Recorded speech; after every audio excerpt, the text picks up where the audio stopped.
Bienvenidos a Bitácora del Terror MX. El Popocatépetl, nuestro viejo Don Goyo, no es solo una montaña de fuego y piedra, es un guardián silencioso que ha visto pasar civilizaciones enteras bajo su sombra de ceniza. Para el mundo, es un gigante geológico, pero para los pueblos que viven en sus faldas, es una entidad con voluntad propia, un ser que respira y que, de vez en cuando, reclama lo que es suyo.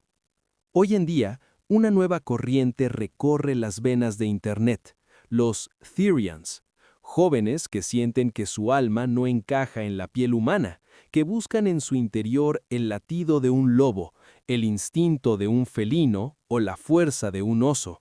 Es una búsqueda de identidad, un grito de libertad en un mundo de asfalto. Pero, ¿qué pasa cuando esa búsqueda de identidad se encuentra con una tierra que realmente tiene el poder de transformarte? ¿Qué sucede cuando el deseo moderno de ser animal choca con el misticismo antiguo de los nahuales mexicanos? En las alturas de la sierra, donde el oxígeno escasea y la realidad se deforma, la línea entre un avatar de Internet y una bestia ancestral es más delgada de lo que imaginas, porque el volcán no entiende de juegos de rol ni de orejas de peluche. El volcán solo entiende de sangre, instinto y sacrificios. Esta es la historia de una manada que buscaba su espíritu en el bosque y terminó encontrando algo que nunca debió despertar. La Ciudad de México no duerme, pero ruge. Para Mateo, ese rugido no era el motor de los microbuses ni el grito de los vendedores de tamales en la esquina de Insurgentes. Era una interferencia estática que le rascaba el cerebro. Tenía 22 años y vivía en un departamento pequeño en la colonia San Rafael, un lugar de techos altos y humedad vieja donde el aire siempre olía a hollín y a cansancio. Mateo se miró al espejo del baño. La luz fluorescente parpadeaba, dándole a su piel un tono cetrino, casi cadavérico. Detestaba esa piel. Se sentía como si estuviera atrapado en un traje de neopreno 2 tallas más chico, una prenda asfixiante que le impedía expandir los pulmones. Se pasó la mano por la cara, sintiendo la mandíbula tensa. En su mente, los dientes eran más largos. En su mente, sus ojos no eran ese café apagado de oficinista en potencia, sino un ámbar eléctrico que podía cortar la oscuridad de un bosque que solo recordaba en sueños.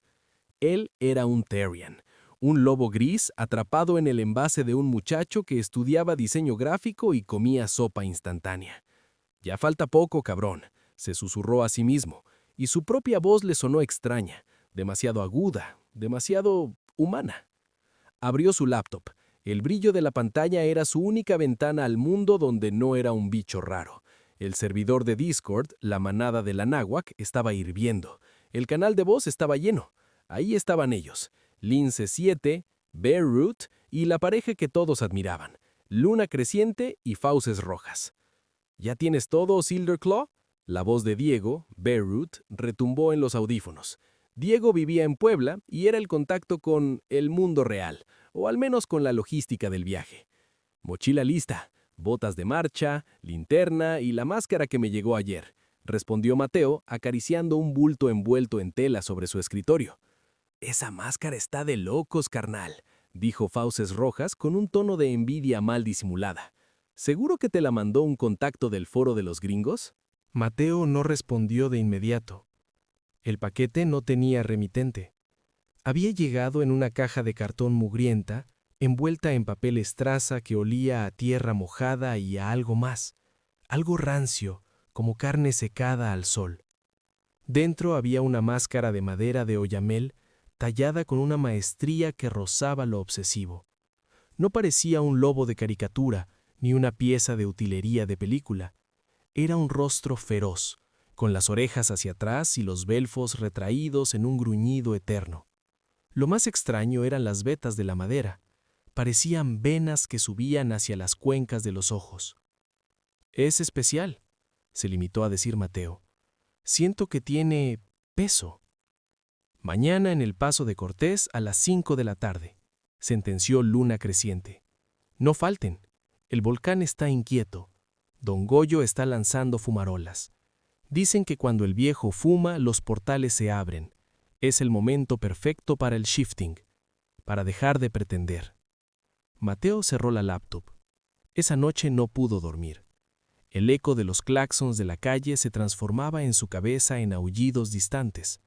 Sentía una comezón bajo las uñas, un impulso eléctrico en las piernas que le pedía correr, desgarrar, ser. El viaje en el autobús hacia Amecameca fue un suplicio. Mateo sentía que todos los pasajeros lo miraban, que podían oler su secreto. El olor a sudor, perfume barato y garnachas del transporte público le revolvía el estómago. Sus sentidos estaban empezando a agudizarse de una forma que le dolía. El sonido de un niño llorando 3 asientos atrás se le clavaba en los oídos como un taladro. Al llegar a la base del Paso de Cortés, el frío lo recibió como un balde de agua helada, pero fue un alivio. El aire aquí era distinto, era un aire que sabía a pino y a azufre, un aire que no había pasado por los pulmones de 10 millones de personas antes que por los suyos. Vio a los demás cerca de una camioneta pick-up vieja. Diego era tal como lo imaginaba, un tipo ancho, de hombros pesados y barba descuidada. Sofía, Lince, era pequeña, con ojos vivaces y una energía nerviosa que la hacía moverse constantemente. Luna y Fauces eran una pareja de estetas. Vestían ropa técnica de marca, pero llevaban colas de piel sintética colgando de sus cinturones sin ningún pudor. «Al fin, Silverclaw», dijo Diego, dándole un apretón de manos que casi le truena los huesos. «Bienvenido a la manada real». Se saludaron con esa mezcla de timidez y entusiasmo de quienes se conocen profundamente en la intimidad del teclado, pero son extraños en la carne. Durante unos minutos, el ambiente fue casi festivo. Hablaban de sus animal types, de las meditaciones que hacían, de la discriminación que sufrían en la ciudad. Eran jóvenes buscando una tribu, un lugar donde su excentricidad no fuera una patología, sino una conexión espiritual. «¿Trajiste la máscara?», preguntó Sofía con curiosidad. Mateo asintió y la sacó de la mochila. El grupo se quedó en silencio. El sol empezaba a caer tras el Iztaccíhuatl, tiñendo la nieve de un rosa sangriento.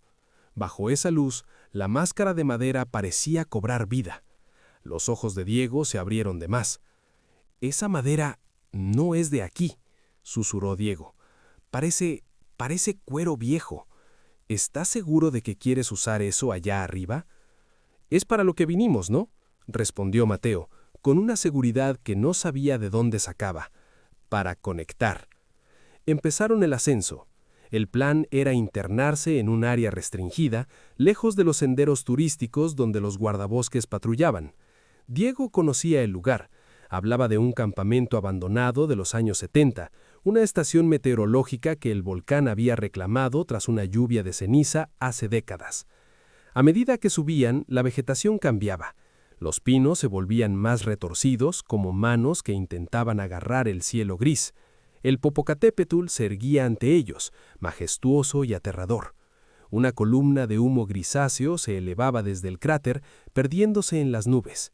El suelo estaba cubierto por una fina capa de ceniza que crujía bajo sus botas con un sonido metálico. «¿Sienten eso?», preguntó Luna, deteniéndose en seco. «¿Qué cosa?», dijo Fauces, ajustándose la mochila. «El silencio», respondió ella. Mateo se dio cuenta de que tenía razón. A esa altura no había pájaros, no había insectos, ni siquiera el viento soplaba con fuerza. Era un silencio denso, un silencio que parecía estar escuchándolos. Mateo sintió un tirón en el pecho.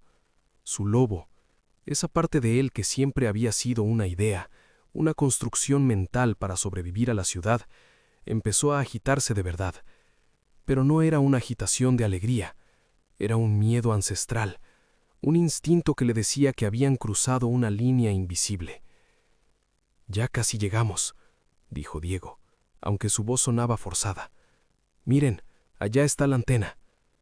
A lo lejos, la silueta de una torre de metal oxidado se recortaba contra el cielo oscuro. A sus pies, un par de cabañas de madera se desmoronaban lentamente. El lugar se sentía cargado, como la atmósfera antes de una tormenta eléctrica. Mateo sintió un tirón en el pecho. Su lobo, esa parte de él que siempre había sido una idea, una construcción mental para sobrevivir a la ciudad, empezó a agitarse de verdad. Pero no era una agitación de alegría, Era un miedo ancestral, un instinto que le decía que habían cruzado una línea invisible. «Vamos a instalarnos», dijo Fauces, intentando recuperar el tono de líder. «Esta noche es la luna llena. Esta noche dejamos de ser humanos». Mateo miró la máscara en su mano. Por un segundo, juró que los ojos de madera habían parpadeado. Se la llevó a la cara solo para probarla. El contacto de la madera con su piel fue como una descarga eléctrica. No estaba fría, estaba caliente, como si tuviera sangre corriendo por dentro. «Sí», susurró Mateo, y esta vez su voz salió con un matiz de gruñido que hizo que Sofía diera un paso atrás.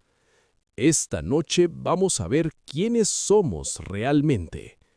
El sol desapareció por completo, dejando al grupo sumido en una oscuridad total, rota solo por el resplandor rojizo que emanaba de la boca del volcán, como el ojo de un dios hambriento esperando su ofrenda. El campamento de la antigua estación meteorológica era un cadáver de madera y metal. Las cabañas, devoradas por décadas de humedad y el ácido de la ceniza volcánica, crujían con cada ráfaga de viento. No era un lugar para estar vivo. Diego, haciendo uso de su fuerza de oso, logró forzar la puerta de la construcción principal. El olor que los recibió fue una mezcla de orina de roedor, papel podrido y algo metálico, como el rastro de una herramienta oxidada bajo la lluvia. «Es aquí», dijo Diego, su aliento formando nubes blancas que la linterna cortaba como cuchillos. «Nos instalamos, prendemos fuego y empezamos el círculo». Mateo no entró de inmediato, se quedó en el umbral mirando hacia el bosque de oyameles que rodeaba el claro. La niebla había subido desde las barrancas, espesa y pesada como una mortaja. A esa altura, el oxígeno escaseaba tanto que el corazón de Mateo martillaba contra sus costillas, reclamando un aire que el volcán se negaba a entregar. «Mateo, mete tus cosas, carnal, te vas a congelar», le gritó Fauces Rojas mientras sacaba una estufa de camping. Mateo asintió, pero antes de entrar, algo en el suelo llamó su atención. No era una rama ni una piedra, era un objeto cuadrado, parcialmente enterrado en la ceniza gris. Se agachó y lo desenterró. Era una cámara GoPro, o lo que quedaba de ella. La carcasa protectora, diseñada para resistir golpes e inmersiones, estaba astillada, con marcas de surcos profundos que parecían haber sido hechos por dientes de sierra. «¡Miren esto!», dijo Mateo, entrando a la cabaña y poniendo la cámara sobre una mesa coja. El grupo se amontonó alrededor. La curiosidad superó por un momento al frío. Diego, que siempre llevaba cables y baterías, logró conectar la tarjeta de memoria a una tablet pequeña que traía para sus mapas.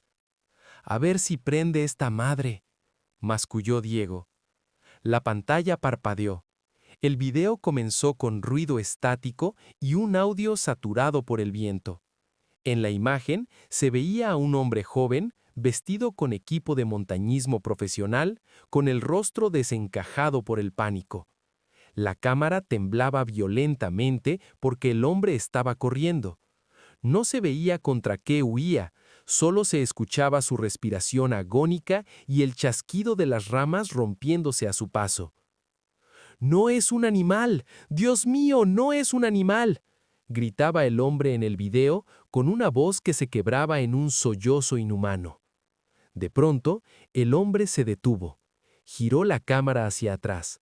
Por un microsegundo, entre la niebla y la oscuridad de los pinos, se vio algo. No era una figura clara, sino una distorsión del espacio. Algo largo, grisáceo, que se movía a una velocidad que el ojo humano no podía procesar. Un brazo, o lo que parecía un brazo, con demasiadas coyunturas, salió de la oscuridad. Lo último que registró la cámara fue el grito del hombre siendo interrumpido por un sonido seco, como el de una rama gruesa partiéndose a la mitad. Y luego la imagen se fue al negro mientras la cámara caía al suelo, captando apenas un segundo de algo arrastrando el cuerpo hacia la copa de los árboles. El silencio en la cabaña se volvió sólido. Sofía retrocedió, abrazándose a sí misma. «Vámonos», susurró. «Diego, esto no es una broma. Esa cámara es reciente. La ceniza encima no tiene más de una semana». «Tranquila, Lince», dijo Fauces Rojas, aunque su propia voz había perdido la seguridad de hace una hora. «Puede ser un video montado. Ya saben cómo es la gente que viene a hacer senderismo de terror. Es puro fake». «¿Y las marcas de los dientes en la carcasa?», preguntó Mateo, pasando el dedo por los surcos. La madera de su propia máscara, que descansaba junto a él, pareció calentarse en respuesta a su miedo. «Estamos a 3.800 metros de altura», intervino Diego, tratando de recuperar el control. «Aquí arriba el cerebro te juega bromas por la falta de oxígeno. Se llama hipoxia. Ves cosas, oyes cosas. Por eso vinimos, ¿no? Para que el animal tome el control, porque la lógica humana se apaga. No vamos a dejar que un video viejo nos arruine el ritual de la manada». A pesar de las palabras de Diego, la atmósfera ya estaba envenenada. El grupo decidió encender una fogata en la chimenea de piedra. La cabaña, en lugar de subir, parecía estancarse en el techo, creando una capa de neblina interna que hacía que las sombras de todos se proyectaran de forma grotesca en las paredes. Comenzaron el ritual. Se sentaron en círculo, cada uno se puso sus accesorios. Sofía se colocó sus orejas y una pequeña máscara de cuero que imitaba a un lince.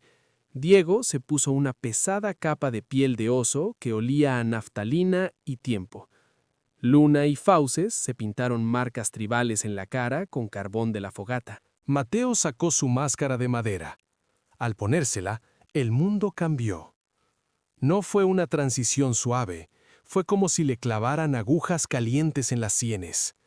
El interior de la máscara, esa madera que olía a tierra y sangre seca, se amoldó a su rostro con una presión insoportable. Los agujeros de los ojos no limitaban su visión, por el contrario, sentía que veía más. Podía ver el calor emanando de los cuerpos de sus amigos. Podía ver las corrientes de aire frío filtrándose por las rendijas de las paredes. «Cierren los ojos», ordenó Luna con una voz monótona. «Sientan el latido del volcán. Don Goyo está despertando. Sientan cómo la piel les estorba. Sientan cómo el hueso quiere romper el músculo. No somos humanos. Nunca lo fuimos. Somos la tierra que camina». Mateo cerró los ojos, pero no vio oscuridad. Vio una llanura de ceniza bajo una luna roja. Escuchó un sonido que los demás no podían oír, un susurro que venía de las paredes de la cabaña. No era español, no era náhuatl, era un chasquido de lengua contra paladar, un lenguaje de depredador. «Mateo», susurró algo en su mente. «¿Quién dijo eso?» Mateo se arrancó la máscara de un tirón, tenía la cara empapada de sudor y sus encías sangraban levemente. «Nadie habló, Silver», dijo Diego, quien parecía estar en un trance profundo, moviendo el torso de un lado a otro como un oso enjaulado. «Yo también lo oí», dijo Sofía, que estaba temblando violentamente. «Pero no fue mi nombre. Fue un susurro, como si algo estuviera lamiendo la madera por fuera». De pronto, un sonido metálico los hizo saltar. ¡Clang! Algo había golpeado la antena de la estación meteorológica fuera. Un sonido limpio, fuerte, como si hubieran golpeado un gong gigante con un mazo de piedra. ¡Clang! ¡Clang!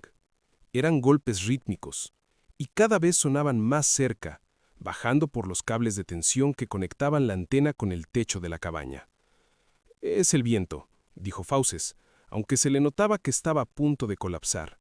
«Es solo el viento golpeando los cables sueltos». «El viento no tiene ritmo, Fauces», respondió Mateo, volviéndose a poner la máscara. Esta vez la máscara no dolió. Esta vez se sintió como si finalmente se hubiera puesto su propia cara. El viento no está tratando de decirnos que ya llegó. Mateo se levantó y caminó hacia la ventana empañada. Limpió un pequeño círculo con la mano. Afuera, la niebla se había vuelto de un color amarillento debido a la actividad del volcán. Y ahí, justo en el límite de la luz que salía de la cabaña, lo vio. No era un lobo, no era un oso. Era una figura humana pero estirada hasta lo imposible, con extremidades que parecían sarmientos de árbol secos. Tenía la piel del color de la ceniza y estaba parada en dos patas, pero su espalda estaba tan encorvada que sus manos, unas garras negras y largas, rozaban el suelo. Lo más aterrador era su cabeza. Era pequeña, sin pelo, con orejas largas y puntiagudas que se movían de forma independiente, captando cada sonido de la cabaña. La criatura no los atacó. Simplemente se quedó ahí, observándolos. Y entonces hizo algo que le heló la sangre a Mateo. La criatura abrió la boca, una hendidura llena de dientes afilados como agujas, y emitió un sonido. «Vámonos, es solo el viento», dijo la criatura. Había repetido las palabras de Fauces con una precisión absoluta, pero con un tono metálico, vacío, como una grabación reproducida desde el fondo de un pozo. «¡Está imitándonos!», gritó Sofía, entrando en una crisis de histeria. En ese momento, la luz de la fogata se extinguió de golpe, como si una mano invisible hubiera aplastado las brasas. El silencio que siguió fue interrumpido por el sonido de algo pesado aterrizando en el techo de lámina. ¡Bum! La estructura entera se sacudió. Polvo y ceniza cayeron sobre ellos. Diego soltó un rugido, pero no de un oso valiente, sino el grito de un animal acorralado. «¡A la camioneta! ¡Corran a la pinche camioneta!», bramó Diego mientras buscaba a ciegas las llaves en su mochila. Salieron en tropel, tropezando entre la oscuridad y los escombros. Mateo sentía que sus pies apenas tocaban el suelo. A través de la máscara veía el mundo en un tono rojizo, detectando las siluetas de sus amigos como manchas de calor huyendo. Pero detrás de ellos, y sobre ellos, en las ramas de los oyameles, había más manchas de calor. No era uno solo, era una manada de verdad. Llegaron a la pick-up.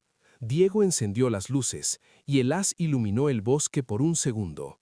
Decenas de ojos ámbar brillaron entre los árboles, a diferentes alturas. Algunos estaban a nivel del suelo, otros a 3 o 4 metros de altura, colgando de las ramas como murciélagos gigantes. «¡Luna!», gritó Fauces. «¿Dónde está Luna?». Todos giraron. Luna, que había estado justo detrás de Fauces, ya no estaba. Solo quedaba su bufanda tirada en la ceniza y un rastro de arrastre que se perdía en la negrura absoluta del bosque. No hubo grito, no hubo pelea. Simplemente se la habían llevado en el segundo que tardaron en llegar al vehículo. «Tenemos que buscarla», gritó Fauces, intentando bajar de la camioneta. «Si bajas, estás muerto», le gritó Mateo, agarrándolo del hombro con una fuerza que no sabía que tenía. Sus uñas se estaban hundiendo en la chamarra de Fauces como garras. «Ya no es Luna, mira arriba». Fauces miró hacia la antena. Ahí, colgada de los pies a 30 metros de altura, estaba la silueta de Luna. Estaba viva, pero su cuerpo se sacudía de forma rítmica, y junto a ella, la figura cenicienta le acariciaba el cabello con una delicadeza que daba más miedo que cualquier violencia. La criatura miró hacia la camioneta y con la voz de Luna, perfectamente modulada, gritó: «¡Ayúdenme! ¡Me duele mucho!». «Esa no es ella», sollozó Diego, metiendo la primera marcha. «Vámonos de aquí». La camioneta arrancó derrapando, dejando atrás el campamento. Pero mientras bajaban por el camino de terracería, Mateo, desde la caja de la camioneta, donde se había quedado porque no cabían todos adelante, vio algo que lo hizo entender la magnitud de su error. Las criaturas no los estaban persiguiendo. Estaban corriendo junto a ellos, saltando de roca en roca, manteniéndose justo al borde de la luz. Estaban jugando con ellos. Estaban arreándolos, como un pastor arrea a sus ovejas hacia el matadero. Mateo se tocó la máscara. Ya no sentía la madera, sentía su propia piel. Y por primera vez, el lobo dentro de él no quería salir. El lobo quería esconderse en el rincón más oscuro de su alma, porque había comprendido que en esa montaña Ellos no eran los Tyrians, eran los impostores, y los verdaderos dueños de la piel los estaban esperando en la siguiente curva. La camioneta de Diego descendía por la brecha volcánica como una bestia herida, rebotando contra las rocas y levantando nubes de ceniza que se pegaban al parabrisas roto. Dentro de la cabina, el aire era irrespirable, olía a ozono, a miedo y a la sangre que fauces rojas no dejaba de derramar por la nariz debido a la presión atmosférica y al pánico. Mateo, aferrado a los rieles de la caja de la camioneta, sentía el viento gélido azotarle el rostro, pero ya no le quemaba. A través de la máscara de madera, el frío era simplemente una información sensorial más. Sus ojos no se apartaban del bosque. Las figuras grises seguían ahí, moviéndose entre los oyameles con una fluidez que desafiaba la gravedad. No corrían, fluían. Eran sombras más densas que la propia noche. ¡Frena!, gritó Mateo, golpeando el techo de la cabina. La pick-up derrapó de costado, quedando a milímetros de caer por una barranca que se abría a la izquierda. Frente a ellos, el camino había desaparecido. Un deslave reciente, provocado quizás por el temblor sordo del Popocatépetl, había arrojado toneladas de roca y troncos sobre la única vía de salida. Estaban atrapados a más de 3.000 metros de altura, con un vehículo inútil y una manada de algo innombrable rodeándolos. Diego bajó de la cabina, temblando. Sus ojos estaban desorbitados. «No puede ser. El camino estaba bien hace 3 horas», sollozó, cayendo de rodillas sobre la ceniza caliente. «¡No puede ser!». Fauces y Sofía bajaron también, pero se quedaron pegados al metal de la camioneta, buscando protección en el objeto más humano que tenían a la mano. Sofía ya no tenía sus orejas de lince. Se las había arrancado en un ataque de ansiedad, dejando su cabello revuelto y manchado de hollín. «Mateo, quítate esa cosa», dijo Sofía, señalando la máscara de madera con un dedo trémulo. Te ves mal, carnal. Tus manos». Mateo se miró las manos. Sus dedos estaban estirados, las articulaciones hinchadas y las uñas se habían vuelto oscuras, endurecidas como el cuerno de un animal. No le dolía, al contrario, sentía una fuerza vibrante recorriéndole los tendones. La máscara ya no era un accesorio, era una extensión de su cráneo. Podía sentir cómo unas pequeñas fibrillas de madera se habían introducido en sus mejillas, anclándose a su hueso malar. «No puedo quitarla», dijo Mateo, y su voz no fue más que un gruñido profundo que vibró en el pecho de los presentes. «¡Y no quiero!». «Estás perdiendo la cabeza, Silver», rugió Diego, tratando de recuperar su rol de oso de la manada, pero su voz se quebró cuando una piedra cayó desde lo alto de la ladera. «Tenemos que mover las piedras. Si no despejamos esto, nos van a comer uno por uno». «¿No lo entienden?», dijo Mateo, caminando hacia el límite de la luz de los faros. «No quieren comernos. Si quisieran, ya estaríamos muertos. Nos están observando. Están esperando el cambio». En ese momento, el volcán emitió un rugido que hizo que el suelo saltara. Una luz rojiza iluminó el cielo por un instante, revelando a las criaturas. Estaban sentadas en círculo sobre las rocas del deslave, como una audiencia macabra esperando que empezara la función. Eran al menos 7. En el centro, la figura más grande sostenía algo entre sus manos largas. Era la cabeza de Luna. Pero no estaba decapitada de forma violenta. Estaba vaciada, como si hubieran succionado todo lo que la hacía humana, dejando solo una cáscara de piel y cabello que la criatura acariciaba con una ternura enferma. «Sientan el latido del volcán», susurró la criatura central. El grupo entero se congeló.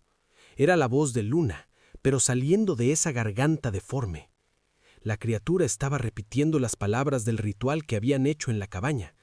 Se estaba burlando de ellos, de su espiritualidad de Internet, de su deseo de ser animales. «Sientan cómo la piel les estorba», continuó el nahual alfa. Medía más de 2,5 metros. Su piel no era piel, era una costra de ceniza y resina que crujía al moverse. «Ustedes querían ser nosotros. Aquí estamos. ¿Quién de ustedes va a pagar la entrada?». El pánico rompió lo último que quedaba de la manada humana. Diego, cegado por el miedo, sacó un hacha de campismo de la camioneta y arremetió contra las piedras, gritando incoherencias. Sofía se ovilló en el asiento trasero, cubriéndose los oídos. Pero Mateo se quedó de pie, frente al nahual alfa. A través de la máscara, Mateo empezó a experimentar lo que en los foros llamaban un mental shift total. Pero esto no era la fantasía de correr por el bosque. Era una invasión de recuerdos que no le pertenecían. Vio hogueras de hace 500 años. Vio hombres que se arrancaban la piel con cuchillos de obsidiana para dejar salir al jaguar, al coyote, al lobo.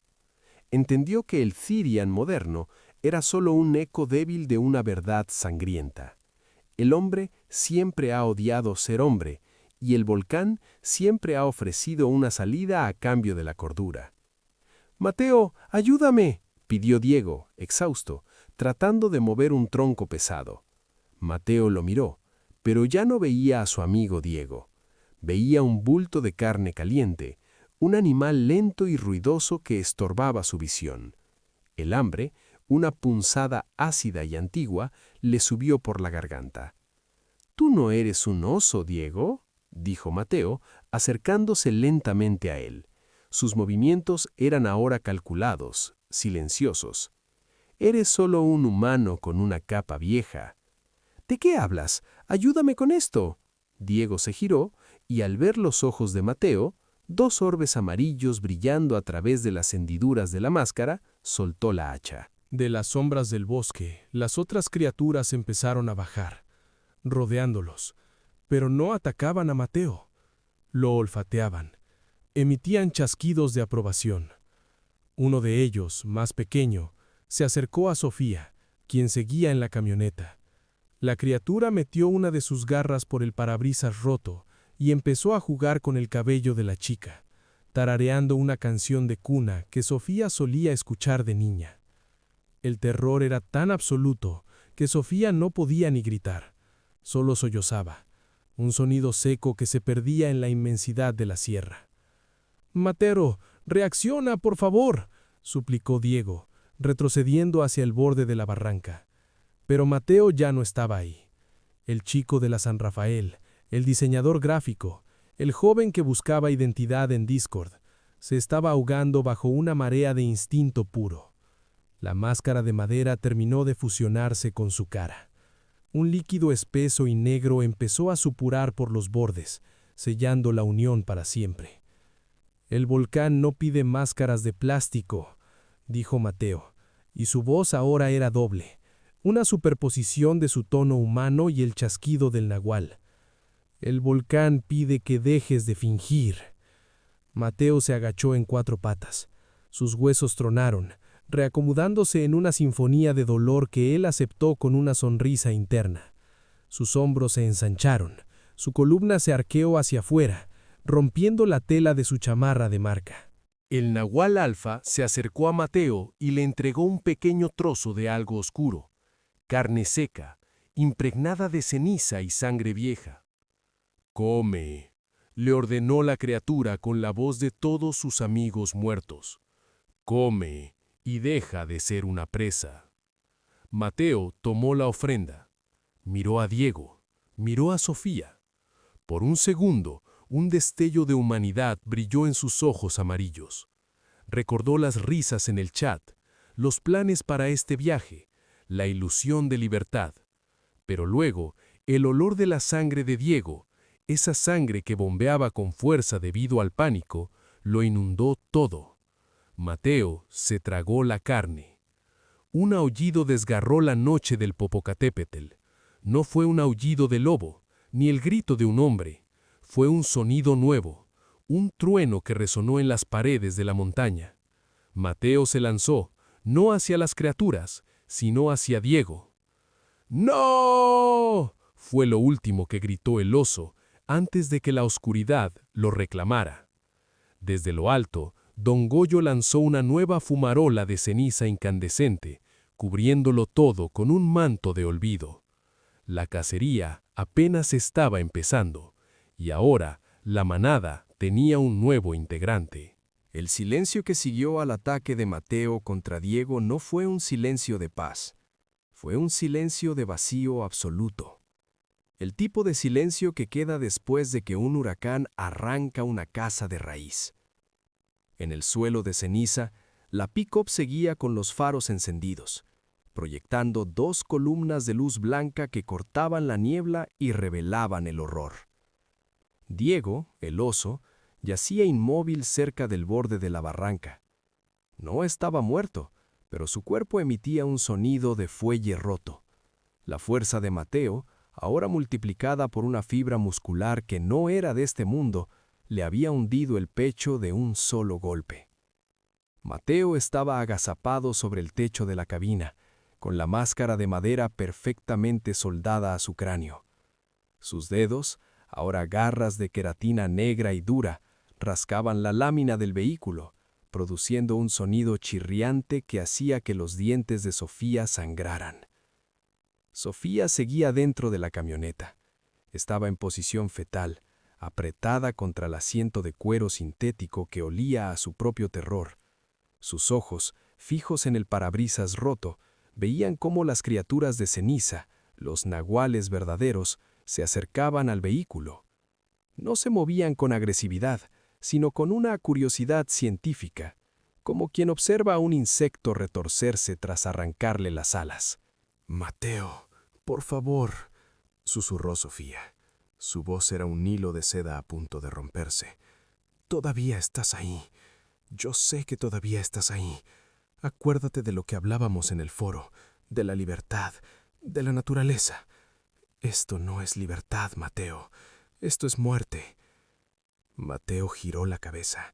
El movimiento fue seco, mecánico, con un ángulo de casi 180 grados que ningún cuello humano podría soportar.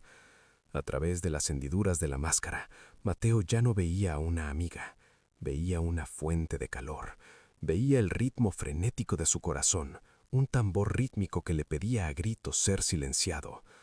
Sin embargo, algo en el fondo de su cerebro, una pequeña chispa de la San Rafael, de las noches de diseño gráfico y café frío, se resistía a morir. Esa chispa le causaba un dolor físico insoportable. Cada vez que intentaba recordar el nombre de Sofía, la máscara le enviaba una descarga de adrenalina y ferocidad que le nublaba la vista. Uno de los nahuales, el que tenía la voz de Luna, se acercó a la puerta del conductor. Con una delicadeza obscena, metió un dedo alargado por la rendija de la ventana y comenzó a dibujar figuras en el vaho del cristal. «Sofía», dijo la criatura con una entonación perfecta, dulce. «Sofía, sal a jugar. El lince no vive en una caja de metal. El lince necesita el bosque. El lince necesita el frío». «¡Vete al diablo!», gritó Sofía, encontrando un resto de valentía en el fondo de su desesperación. Tomó una lata de gas pimienta de su mochila y disparó hacia la mano de la criatura. El gas llenó el aire, pero el nahual ni siquiera parpadeó. Estas criaturas no tenían ojos humanos que pudieran irritarse, tenían receptores térmicos y espirituales que el químico no afectaba. La criatura simplemente retiró la mano, miró el residuo naranja en su garra y lo lamió con una lengua bífida y gris. «¡Pica!», dijo el nahual, riendo con una risa que sonaba como piedras chocando entre sí. «¡Pica como la ceniza!». De un manotazo, el nahual arrancó la puerta de la camioneta. El metal cedió como si fuera papel aluminio. Sofía fue arrastrada hacia afuera por los tobillos. Sus gritos rasgaron la noche, subiendo por las laderas del Popocatépetl, rebotando en los glaciares del Iztaccíhuatl. Pero nadie en el mundo de los vivos la escuchó. En el Paso de Cortés, el único juez es el volcán, y el volcán estaba hambriento. Mateo saltó desde el techo. Aterrizó en 4 patas, levantando una nube de polvo volcánico. Los otros nahuales retrocedieron, dándole espacio. En la jerarquía de la montaña, la máscara que Mateo llevaba, esa pieza de madera ancestral, le otorgaba un estatus especial. Era el iniciado, el que había aceptado la transición voluntariamente, no como una presa capturada. Se acercó a Sofía, que estaba tirada en la ceniza, sollozando, con el rostro cubierto de polvo. Mateo se puso sobre ella. El olor de su miedo era tan dulce que lo hacía salivar. Sus instintos le pedían que la desgarrara, que reclamara su lugar en la manada alfa. Pero la máscara empezó a vibrar. Una visión lo golpeó. No era una visión del futuro, sino del pasado de la máscara. Vio al tallador, un hombre que vivía en las cuevas del volcán hace siglos. El hombre no tallaba madera, tallaba la voluntad del volcán. La máscara no era para convertirte en lobo, era para ser el pastor de los monstruos, el que mantiene el equilibrio entre los que caminan erguidos y los que se arrastran. «Mátala», susurraron las sombras a su alrededor. «Termina el círculo.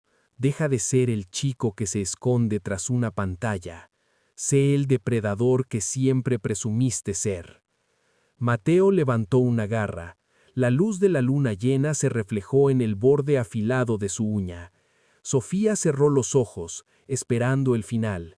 Diego, desde el suelo, extendió una mano débil tratando de alcanzar la bota de Mateo. «Mateo», balbuceó Diego, escupiendo sangre.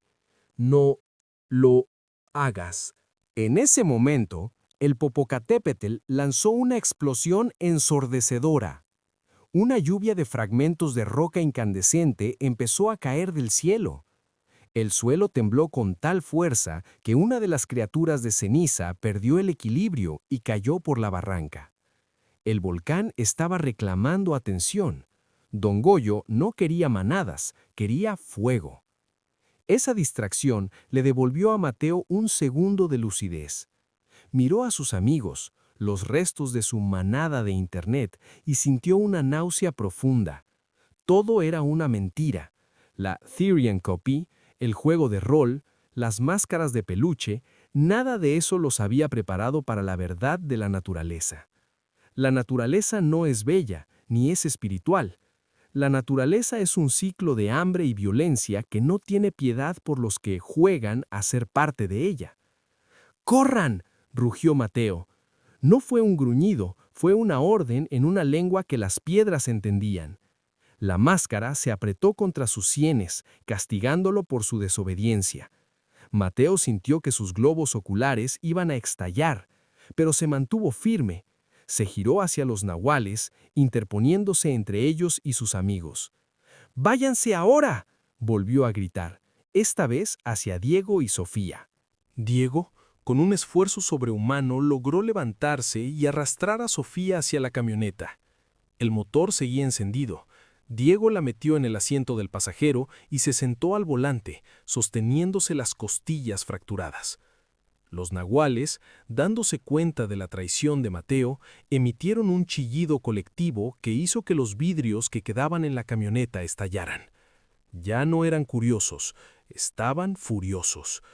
El nahual que tenía la voz de Luna se lanzó contra Mateo, sus garras extendidas como guadañas. Mateo lo recibió en el aire.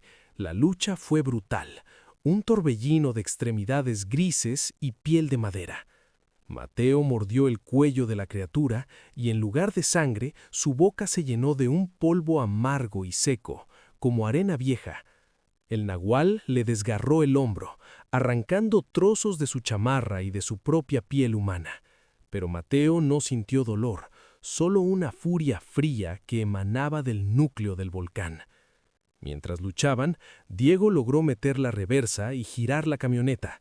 Con los neumáticos echando humo y el motor al límite, la pick-up se lanzó por el camino de bajada, esquivando las rocas del deslave en una maniobra suicida.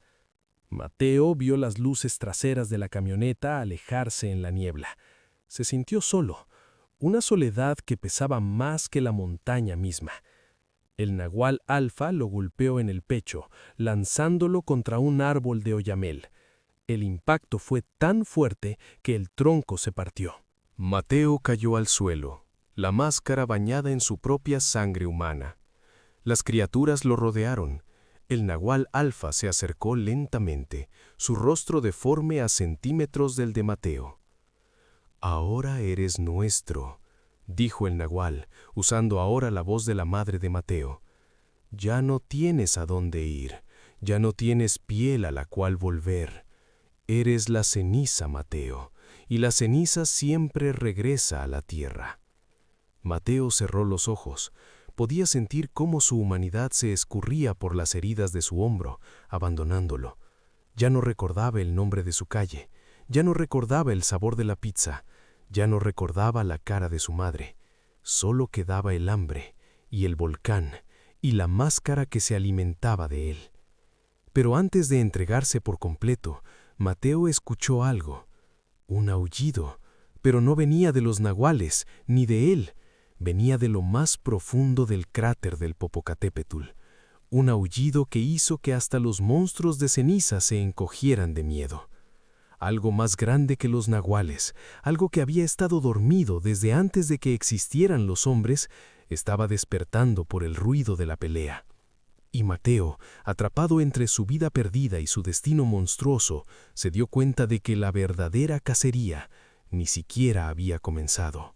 El estruendo que emergió del cráter del Popocatépetl no fue una explosión volcánica, fue una exhalación de soberanía. Los nahuales, esas sombras que hace un momento se sentían dueñas de la vida de Mateo, se quedaron petrificados. Sus cuerpos de resina y polvo temblaban. Mateo, desde el suelo, con la máscara de madera clavada en su rostro como un parásito insaciable, sintió la vibración en sus propios huesos. Era el llamado del verdadero alfa, el tiempero de fuego, la conciencia de la montaña que no acepta imitaciones. Mateo se puso de pie, con movimientos que ya no tenían nada de humano. Su columna vertebral crujió, alargándose, y sus brazos se volvieron más densos, cubiertos por una pátina de ceniza que se adhería a su piel abierta como una armadura biológica.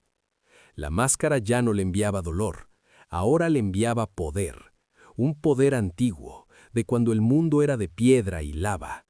Los nahuales retrocedieron, pero el nahual alfa, aquel que portaba la voz de Luna, no estaba dispuesto a ceder su presa. Emitió un chillido agudo y se lanzó contra Mateo en un último intento de dominación. Pero Mateo ya no era el chico de la ciudad jugando a ser lobo. Mateo era el recipiente del volcán. Antes de que las garras del nahual tocaran su pecho, Mateo lo atrapó por el cuello. La velocidad de su movimiento fue imperceptible para el ojo humano. Con una fuerza que doblaba el acero, Mateo apretó. El cuello de la criatura crujió como madera seca. El nahual intentó hablar, intentó usar la voz de la madre de Mateo para detenerlo, pero solo salió un siseo de aire caliente y ceniza. Mateo no lo soltó. Miró fijamente a la criatura a través de los ojos amarillos de la máscara, y por primera vez habló en el lenguaje de la montaña.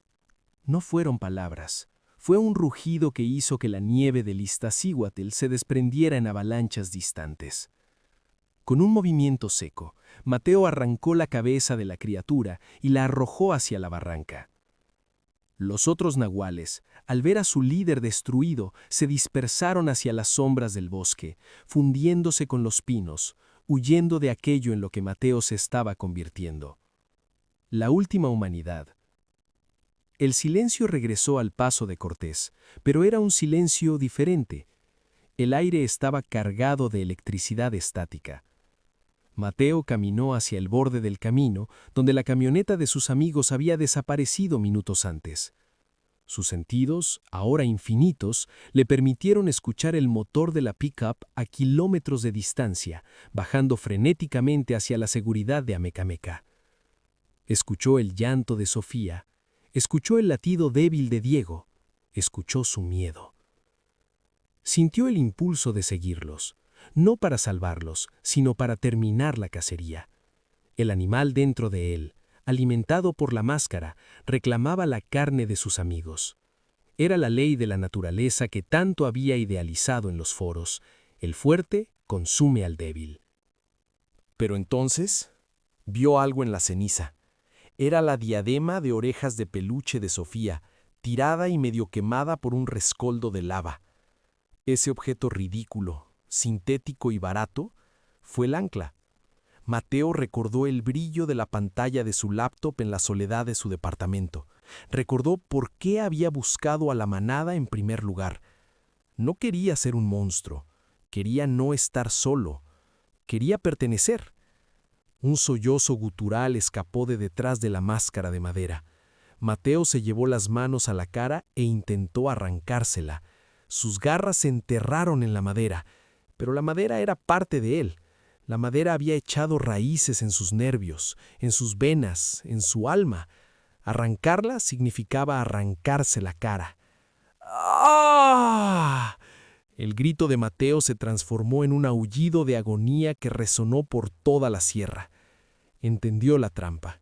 El Therian no es el que encuentra a su animal, es el que permite que el vacío de su humanidad sea llenado por algo más viejo y más cruel. La máscara no era un regalo, era un grillete. El volcán lo había elegido como su nuevo guardián, su nuevo pastor de sombras. El rey de la ceniza no regresó a la ciudad, no pudo. Meses después, en los foros de Therian Trophy y en los grupos de fenómenos paranormales de México, empezó a circular una leyenda urbana. Los senderistas que subían al Popocatépetl hablaban de una figura que se veía en las crestas más altas, justo antes del amanecer.